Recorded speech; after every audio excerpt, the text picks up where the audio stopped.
হযরতে দাউদ নবী দোয়া করেছেন, সূরা সাদের 26 নম্বর আয়াতে দেখবেন। হযরতে সুলাইমান নবী দোয়া করেছেন, সূরা সাদের 35 নম্বর আয়াতে দেখবেন।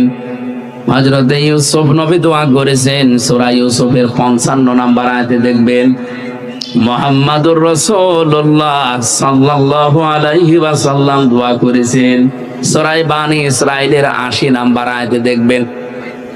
নবীদের এই সমস্ত দোয়াগুলো আপনি পড়েন, কিন্তু কি এখান থেকে নেওয়া দরকার ওটা নিতে চান না।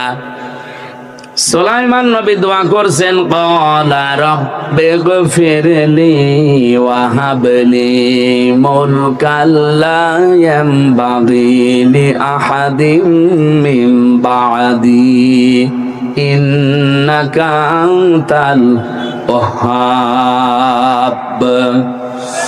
আমি আমার বিশ্ববিদ্যালয়ের লাইফ থেকে শুরু করে এই আয়াতে যতগুলো তাফসীর মিলিয়েছি দেশে বিদেশে, সব মুফাসসির হযরতে সুলাইমান নবীর এই দোয়ার ব্যাপারে একই কথা লিখেছেন।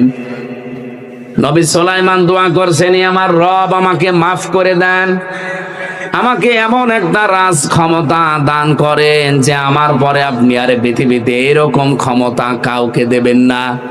নিশ্চয় আপনিই মহাদাতা। নোয়াখালীবাসী বলেন তো এই আয়াতের ভেতরে হযরতে সুলাইমান যে দোয়া করেছিলেন আল্লাহর কাছে হাজার হাজার হাজার হাজার বছর আগে, তার এই দোয়া কবুল হয়নি?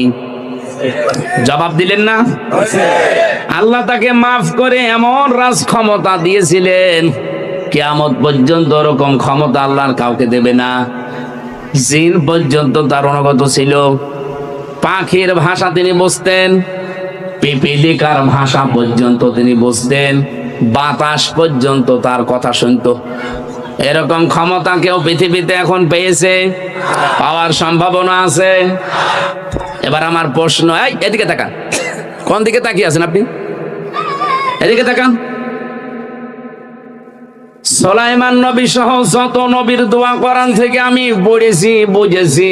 আমার প্রশ্ন আপনার কাছে, সুলাইমান নবী এই যে রাজ ক্ষমতা চেয়েছিলেন দুনিয়া ভোগ করার জন্য, এত আসতে বললেন?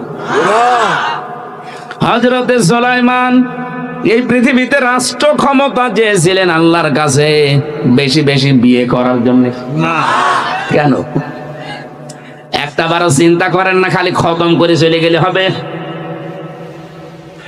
এ দোয়ায় তিনি বললেন, আমাকে রাজ ক্ষমতা দান করো।